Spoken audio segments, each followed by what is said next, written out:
Have you ever felt not good enough? Worthless even? What if I told you it didn't have to be that way? On today's episode of Free Mama Radio, my friend Bonnie Kelly is going to talk to us about fear and self-sabotage, plus how to end the cycle so that you can reach your fullest potential and live a joy-filled life. You're listening to Free Mama Radio, where we believe you can have both a successful business and show up as the mom you want to be. I'm your host, Lauren Golden, a mom who built a full-time income working part-time hours. Now, I help other moms like you learn how to work from home on your own terms, take control of your schedule, and make more money so you can live a totally awesome, guilt-free life.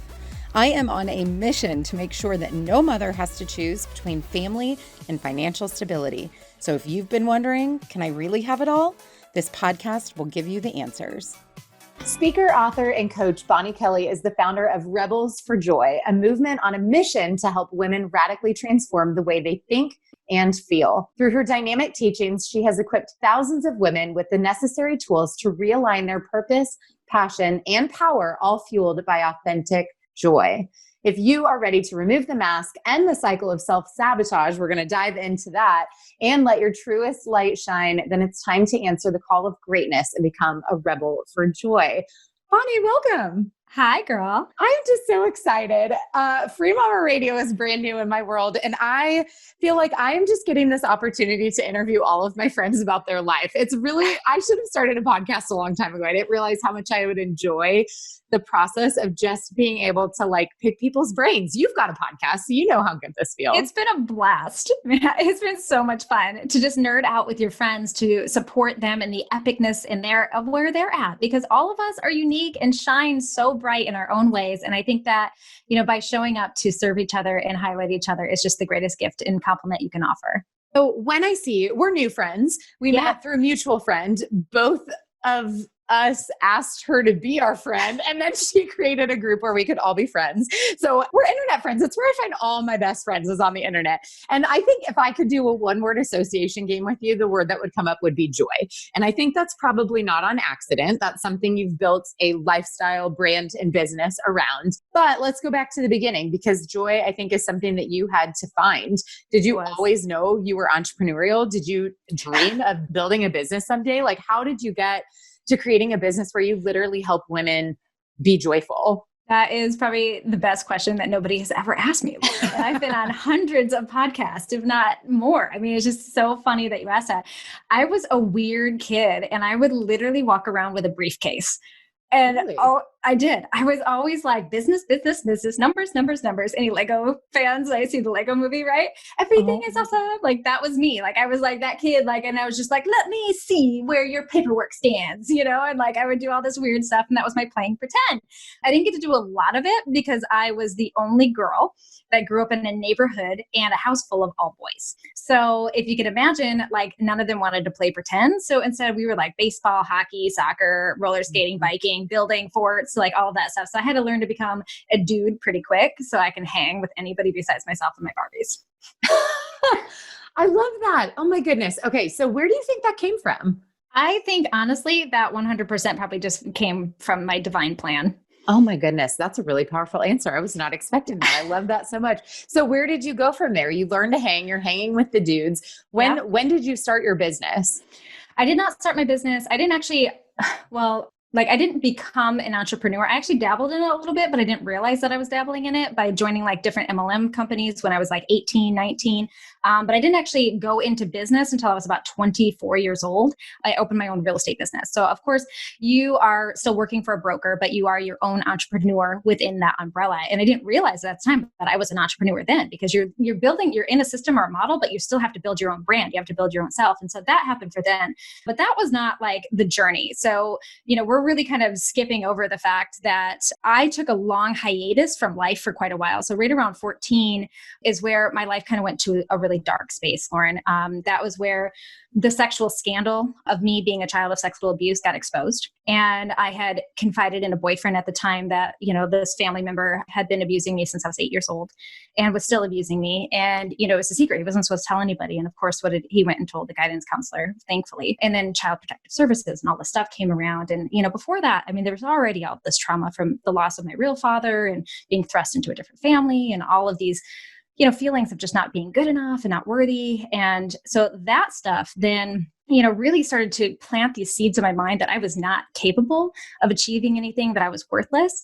And so when that scandal got exposed, if you can imagine, the pain of that worthlessness got so big, especially when my family chose to side with the abuser, even though he had admitted that he did it. They decided with him versus me, and then they kept putting me in situations, and then, took me to an attorney, and I had to sign this piece of paper that said I made it all up, so that I can keep him from going to jail, because they guilted me and said, like, you don't want to ruin the family, do you? You don't want him to go to jail. It'd be your fault if you did. So of course, what 14-year-old girl wouldn't sign that, right? So he gets away with it. Now I'm perpetuated in this really dysfunctional, toxic situation. And so I'm looking for escape. And I find at 14, start escaping into men, drugs, numbing out, anyway, the streets. I got kicked out. I was a homeless teen. I was in and out of jail and out of rehab, barely graduated high school, barely. Luckily, my teachers, some of them were doing drugs with me, so totally got away with a lot. Wowza. Yeah, there's a lot of scandals going on down there. So if you can imagine, like, that was all of that mess followed me into my entrepreneurial journey. Mm-hmm. So I don't want to start this episode off like, be like, yeah, Bonnie just went to like multiple six figures, like nothing. Look at her being badass. Like, no, I had to climb some mountains. Yeah. Well, I've done an episode where I talk about this idea, which is not my idea, these words that your mess is your message, and the things that we go through. For me, my story of getting into starting my own business came from having a miscarriage, which is nothing compared to what you went through as a teenager. But for me, it's that place of low and darkness. And how do I give this thing that wasn't my fault, which is what I want to say to you. And I know, for what you went through, but how do I take this thing that happened to me and turn it into something that maybe happened for me? How do I take this dark place and turn it into something purposeful that can help other people and help myself at the same time, rather than just staying in that dark place, which I knew for me wasn't something that I could do. But it sounds like for you, it took you some time to climb out of that dark place. Where do you think that started for you? Yeah. That started from getting help. And what did that look like? In the beginning, it's therapy, to be honest, because that message that you just said, that it's not your fault, that key piece of awareness really took somebody else really pointing that out for me. Because if you can, anybody who's experienced any kind of trauma in their adolescence, whose family, we're trying to get you to just get over it and trying to pull the wool's eye over it. And so as a result, we're just trying to like belittle it and dismiss it. And, and in turn, it becomes like your fault. Right. Mm-hmm. And anybody who has been raped or abused typically will blame themselves. I shouldn't have been there. I shouldn't have been wearing that shirt. I shouldn't have, looked so sexy. I shouldn't have whatever. Right. And so we'll take on that ownership of it. Mm-hmm. And what I always say, like even in my book, I say that it's not your fault and it gets to be your responsibility. Mm-hmm. Right? Yeah. It gets to be your responsibility, because ultimately one of the biggest ahas for me started in therapy. And then once I graduated that, then you go into the coaching world, because those are the people that are going to take you to that next level. And one of the big ahas, for me was that no one was going to save me. I was so into this victim mentality, wanting other people, men, wanting situations, other people to rescue me in business, rescue me in my finances, rescue my worth, rescue my health. And because I was just so afraid of taking responsibility for shining in those areas, Lauren, that I thought that if I stood up and I was seen, then that meant that I was opened up for more abuse. I was afraid to be vulnerable. I was afraid to be seen. And so I would hide and I wouldn't take responsibility. I kept giving my power away to others, hoping that they would take the same amount of delicate care for my life that I would. Obviously what you've been through is incredibly powerful. And I'm sure that there are some women that are listening who can relate, and my heart breaks for them as well. For those who can't relate though, I hope that they're connecting the dots right now in your story and what you just said. I literally just got off a coaching call before we started recording this podcast, and we had this conversation about vulnerability. And she's finally realized what she really feels called to do in her business. And now she's scared.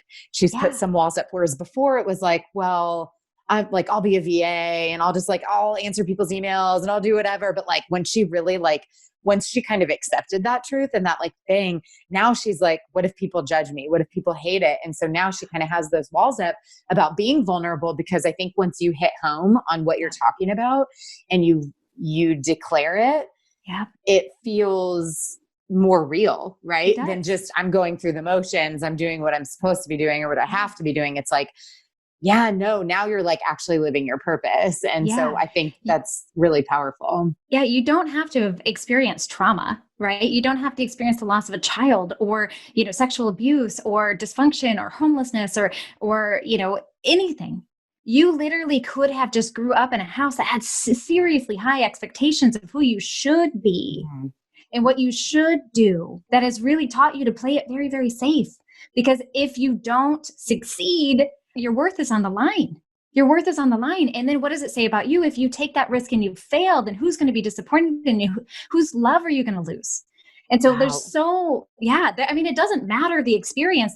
And then what happens, what your client is doing, okay, and this is where my specialty really is recognizing that, oh boy, it's like now we're getting tested to level up and we're going to self-sabotage. Those walls are the starting line of the cycle of self-sabotage, girl. Okay, I want to come back to self-sabotage because we're going to dive in deep. I'm going to make you give us your best tips for overcoming that, because I know that's what you're known for, girl. Yeah. So we went to therapy, we graduated, we kind of discovered this coaching world to up level. You were doing the real estate, you did the MLM. Yeah. You obviously kind of had this entrepreneurial, or at least self-employed spirit. Where did Rebels for Joy come from? How did we get to where we are now in terms of what you actually do for a living and how you help take your own experiences and growth and help other women transform their own life? This is my favorite conversation because I'm going to share all kinds of just stuff with you right now. So what happened for me is that I was top of the game in real estate. Okay. So built big business, big team, big numbers. We were top 5% for California and Hawaii. Okay. Wow. So yeah, huge for Remax Gold, for big brand named as well. So I was doing wonderful within that industry, within that company. And I realized that I had this is from our other friend, Lauren. And she said, you just climbed the wrong mountain. I'm like, totally was on the wrong mountain. I'm on the top of this mountain. I'm like, woo, I'm the best. I hate it. When did you realize you hated it? Did you know all along?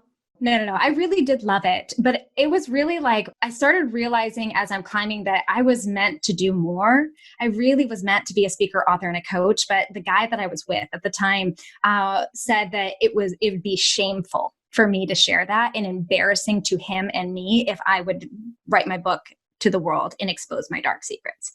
And so if you can imagine, I was still building that self-worth element of it. And I had really built my confidence. I really learned how to manifest money, all of these other things. But in relationships, I was kind of still working that bug out a little bit, right? If you could see you now. Funny story about that. We can talk about that. We'll save it for off air. So what I found is that I was in this other relationship where he got transferred down to San Diego. It was military. He was in the Army. And so I got transferred, with him. And so we moved on to San Diego and I had the opportunity to either start my business over or start something different. And so it was really kind of got forced on me to make a decision. Mm-hmm. And what people don't realize is that I didn't know what I wanted to be because coaching was kind of still new a decade ago. It was out there, but not really out there, right? You knew Tony Robbins, but nobody else. I didn't know that there was an industry of it. Mm-hmm. And so I sat down and I Googled inspirational, motivational career. No joke. That was the Google. And all of this stuff about coaching popped up. And I'm like, what is this? And I started going down this rabbit hole. And it was the day. I spent the whole day just going down these different rabbit holes, investigating these different schools and these different programs. And, and I finding one, it was really expensive, it was 10 grand. And I'm like, I'm going to do this. And I hit the buy button. Totally hit the buy button. So my boyfriend at the time, my fiance, comes home and he's like, what would you do today? I'm like, I'm going to be a coach. And he's like, what's a coach? I'm like, I don't know. And he's like, but I'm going to find out. I'm like, I don't know. And he's like, how much did you pay? I'm like, 10 grand. And he's like, I sure hope this works out. And luckily for me, like when I went to it, they had a full refund if you went to the first weekend and if you decided like it wasn't your jam. And I went there and it was just exactly where I was meant to be. It was just like my spirit had called me home. So yeah. Oh my gosh, I love that so much.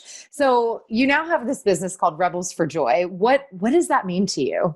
Oh, for me, it is that we as women especially need to start rebelling against the status quo that all of us have been conditioned around these expectations of who we should be. There's so many of us that are living our lives through like, I should be doing this and I'm too afraid to reach my potential. And so we hide behind these masks, pretending that we're fine, pretending that we've got it together, pretending that that's good because we're too afraid to be seen. We're too afraid to be authentic and we are keeping ourselves small. And it's like, we deserve better. Rebels dream bigger. That's our big thing. Like we're like rebels dream bigger. Rebels dream to be amazing moms, to be amazing impactors and influencers who dream to be the best version of themselves. Because girl, have you noticed how fast life goes by, especially with having multiple kids?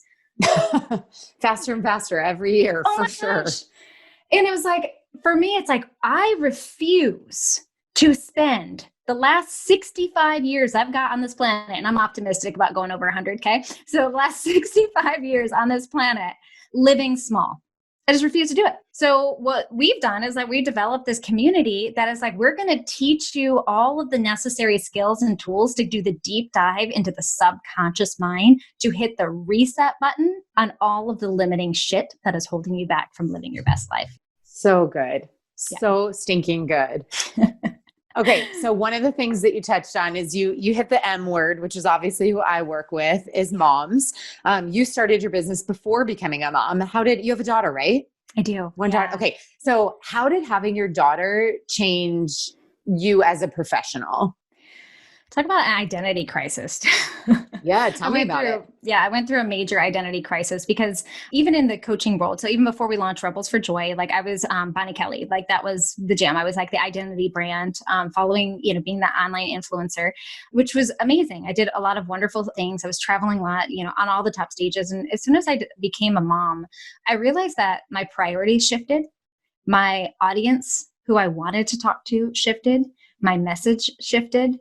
And it really did, kind of rattle me for a second. Like I didn't recognize how much I wanted to be more closer to home, how much more I wanted to serve women and moms more than I did both men and women. And we still serve men. I mean, we definitely don't discriminate anyone, but, I realized that where I get lit up is just helping women see themselves bigger, like help themselves realize that just because you're a mom doesn't mean that you have to play it small. And I had found myself, really wanting to play small for a while as soon as I had Evie. A part of it was, I think, postpartum depression. Like that's a thing, girls. Like that's a thing. Like it's a real deal.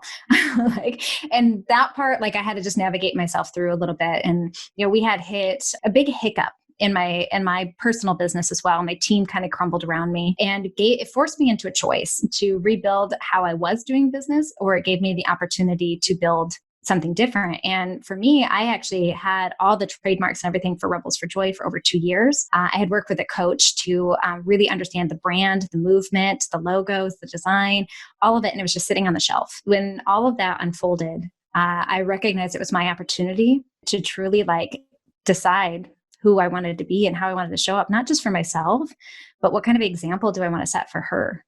Because I feel like though I am, I'm changing this world, it's no longer for me. She's my legacy. And she's the one that gets to pick up the pieces of where I left off in whatever way she wants. I mean, she can be a marine biologist for all I care, right? Like she could do whatever she wants, but she deserves to grow up in a world where women know their worth. They just know their worth. They know that they matter. They know that they can be, if they want to be a stay-at-home mom, awesome, but be the joyous, happiest version of yourself, because you're not bogged down with so much expectations. You're not bogged down not knowing how to use your voice and not speak your truth and not understanding boundaries and not realizing that your mind is working against you and you can be your best friend and you don't have to be an enemy. Like really, truly growing up in a world where women are just deeply connected to themselves, because when they're better, they do better. And she deserves that as much as I do.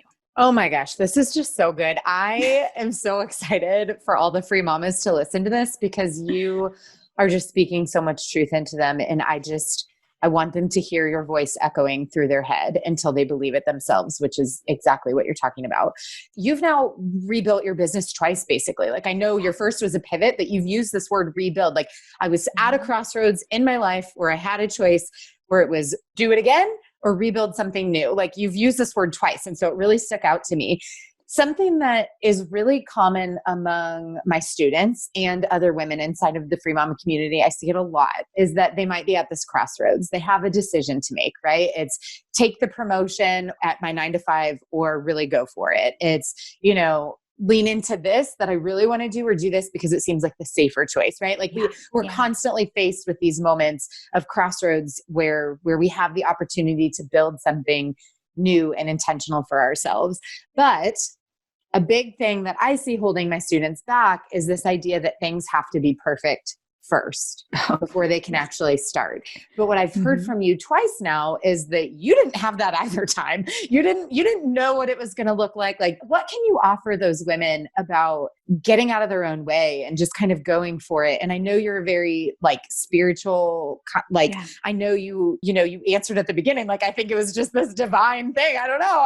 I played with the suitcase as a kid because this was my path. But not everybody is that in tune and thinks that way. How can we guide these women who are waiting to have all the answers and to have it figured out before they start building? Yeah. Yeah. The first step is to really build trust with yourself. I think the biggest, no kidding. I think the biggest mistake that we make, again, is that we put a lot of our hopes and dreams and expectations out there on others or on other experiences, on other things, and really not anchoring. And I'm going to use that word very intentionally, anchoring in that you are capable, you are resourceful, that you are adaptable, that you can figure it out, right? It's that we think that we're going to need a partner, or we need someone else, or we need our partner, or we need, all of these things, figured out in the beginning. And we forget to trust is no, I know that when these obstacles arrive, that I have the skills and attributes to be able to navigate through them because I do that in all these other areas of my life. We don't sit and think through that. What we do instead is that we hear our fear whispering in the back of our head. And that's the only advice we need to take. And so our fear becomes our navigational beacons. It's what starts to drive us into the decision making, and it starts to navigate us into a path that we ultimately find. We wake up in 3 years, 5 years, 10 years, and we're like, where the heck am I? It's like, oh yeah, you followed your fear. You didn't follow your joy. Oh my gosh, this is so good. I'm like, call the podcast producer. We're airing this tomorrow. Like, I'm not kidding. This is so good. Okay. So something I always have my guests do, and I warned you this was coming, is giving 3 of your best tips. I'm all for, you said you knew you were meant to inspire people, and boy, are you inspiring me today. You sat down, you Googled it, but I'm also one that inspiration and motivation will only take you so far. Action. Amen. Is the rest of that story. And so I'm looking for 3 tips. And I know you said you're the self-sabotage queen, now teaching people not to self-sabotage, but we also heard that you've learned this through your own personal experiences. Yeah. So what are some 3 tips for all of the free mamas listening who need to stop self-sabotaging so that they can be these rebels for joy? So the best part is that these 3 tips can be perfect when you find yourself in self-sabotage. I want to make sure to clearly define that self-sabotage is going to show up: procrastination, avoidance, numbing out. Okay. If you find yourself eating bonbons, watching The Bachelor, and totally not doing the thing that you need to do, right? That's a You're ratting me out again. Bonnie and I are in a little group of friends who likes to meet, and they dropped the B word. And I was like, okay, now I feel like you guys are talking about me. I watched The Bachelor. No, I'm just teasing. I know it's the numbing out. I got it's you. The numbing out, whatever that thing is. Okay. That's a level of self-sabotage. Anytime that we intuitively, internally want to say yes and our words say no, that is out of alignment. Okay. So this also works. These 3 tips work when you found yourself being led through life through fear. So when fear is driving your ship and you find yourself, you're way off course and you're like, where the heck am I? These 3 things are going to get you back in alignment as well. Okay. It's very universal, but it's so powerful. And beautiful part, they all start with the letter R. So we're going to Sesame Street you with the letter R today. I love this. I can remember it now. Okay. Number 1, root. We need to get to the root of what it is that is blocking and stopping you. What are you really afraid of? And it's not going to be, I'm afraid I don't have support. Let's get to the real. I'm afraid that I'm not loved. I'm afraid that I'm not capable. I'm afraid that I'm inadequate. I'm afraid that I'm not good enough. I'm afraid that I'm unworthy. It's going to be an I statement. That root part of it, if it starts with, well, he won't or she doesn't or I don't have, it's going to be an I. Identity crisis issue is the root. It is I'm not something is what the biggest thing. And that's what we want to get to, because that root has got a story and it's got history, girl. It's got some history in your life, because I guarantee you that if you're afraid of being a failure or not being good enough, or maybe you have success and you're not capable of handling that success, if that's there, I bet you money that has been there for a really long time. In a lot of different ways, a lot of different areas, a lot of different aspects, but it's been following you around for a long time. Like that is the epitome of emotional baggage. Okay, you've been dragging it around from opportunity to opportunity, and you're playing it safe and you're keeping yourself small because, like, I don't want to open this luggage because God knows what's in here.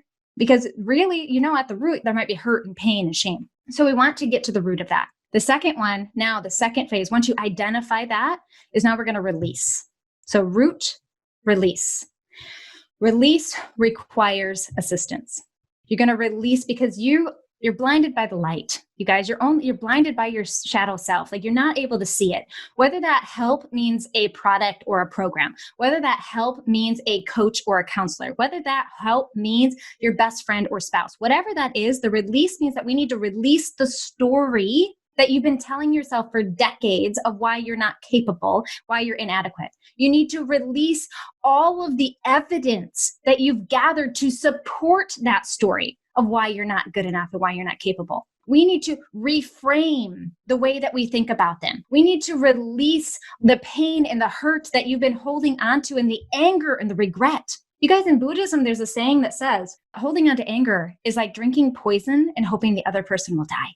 It's just not going to work. So we want to release all of these toxic emotions and these ideas and these beliefs and these perceptions. And then from there, so we get clear, we get root, release, and now my favorite is you get deeply resolved. Root, release, resolved. And the resolve is meaning you become resolute in this new identity. You get resolute in the new beliefs, in the new story, in the new chapter of who you are and how you show up and the impact that you're going to make. You get deeply resolved in knowing that you are enough, that you are capable, that you can do anything, that you're adaptable and resourceful. And we anchor in that truth so we can navigate any of the storms that are coming in and trying to cram and push your ship to shore. No, we are anchored in truth. And that truth is that I am enough. I am capable. And when you can anchor yourself deep in that, you become an unstoppable force of good in your life. Oh my goodness. Mike, I know. I'm like, I am near tears. I don't know. I'm just like, wow. I'm so captivated by you. I mean, I get to see you kind of behind the scenes when we meet as friends, right? Like we still nerd out on our marketing, whatever, but you are such a light in this world, my friend. To see you in your element, talking about what you do and how you serve people is such a pleasure to me. And I'm so grateful for you, for your time. I've got one more question for you. Yeah. So the mission of the Free Mama is to make sure that no mother has to choose between family and financial stability. Knowing that, and knowing that a lot of the women listening right now, first of all, they're probably all like crying and shaking because I'm like, this is so good. I'm like, hit rewind. I want to listen to that again. So powerful. Knowing a lot of them are at the beginning of their journey, are still in this place where there might be the self-sabotage or just not knowing how to weather the storm, or being afraid to even cast the ship like away from the dock. What is one last thing that maybe you haven't gotten to share today that you would like to leave them with as kind of final words of inspiration from our inspirational Bonnie? Okay. So I'm glad that you asked that. I feel like you're so intuitive yourself, Lauren, that you just like, there's Bonnie needs to say one more thing, because I was thinking, when I was like, oh, I'm going to have to choose between these two things. And I'm like, no, Lauren's like, you do not have to choose. You don't have to choose between family finances or a podcast response. Yes. Anything you want. So for me, it was really wanted to realize that fear is your friend, you guys. Okay. Here's the truth. Fear is just doing its job. That's it. It's not out to get you. You don't have to conquer it. You don't have to fight it. You don't have to battle it. What you need to do is you need to acknowledge it and you need to thank it because it's doing its freaking job. It's trying to keep you safe. It's trying to warn you about like, yo, danger ahead, threat. Yoo-hoo, are you paying attention? And when we can really listen into our fear and we can start to say like, oh, yeah, that's an obstacle. Thank you for pointing that out. Yeah, I've totally made that mistake before. Thank you so much for pointing that out, fear. And we can then say like, oh, I hear you. Yes, that is a threat. Thank you for showing me that pothole. And I've got this. And I'm going to choose to take the risk anyways. Your fear goes from being the screaming demon that paralyzes you into being a person that's like, okay, she heard, it's cool. Y'all, did you see it? She heard it. She's cool. She's good. All right. I'm going to go sit back in my seat right now. Like, she's got this shit. All right. I'm going to be here if you need me. All right. I like literally picture like a Will Smith for my fear. Like, oh my God, she got it. She got it. I'm here. Cool. All right. Chilling out. Right. And I'm like, that's it. Thank you, dog. All right. I'm on. You know? So good. Yeah. Oh my gosh. Embrace your fear, you guys. Like, it's not like we take our fear so serious. And really what it's just doing is its job. That's it. And when we can realize it's just like it's trying to protect us, we can really start to appreciate the fact that your fear is showing up. It doesn't need to control you. Like, you're the one that's giving your power away. Like, we can just literally be like, ooh, thank you. I'm going to take note of that threat and I'm going to try to strategize 3 ways to avoid that. Cause I can sure if I Googled what are 3 ways to avoid bankruptcy, like you're going to come up with like 5 billion different solutions. There are solutions. But when we just allow fear to be like threat and you're like, that's it. I can't do anything. I'm going to just, it's over. Like, yo, you're going to stay in paralyzation and procrastination and that ain't going to get you anywhere. Like, you deserve better. Oh, I love that. You do. You deserve better. Bonnie, thank you so much for coming on Free Mama Radio. This has been, just the highlight of my day, week. I don't know. This is so much fun. I just think the world of you. Thank you for pouring into our Free Mamas today. Oh, anytime. Always here to support, my friend. Thank you. I hope you enjoyed this episode of Free Mama Radio. Don't forget to check out Free Mama TV right here on YouTube for hundreds of how-to videos and interviews to help you start, grow, and scale a virtual business from home. If you want to join a community of tens of thousands of moms just like you, make sure you join the Free Mama Movement group over on Facebook. And lastly, if you want to learn more about how we can do this together, work to achieve your goals, and make you our next success story, check out my free training at thefreemamamovement.com. I'll see you next time.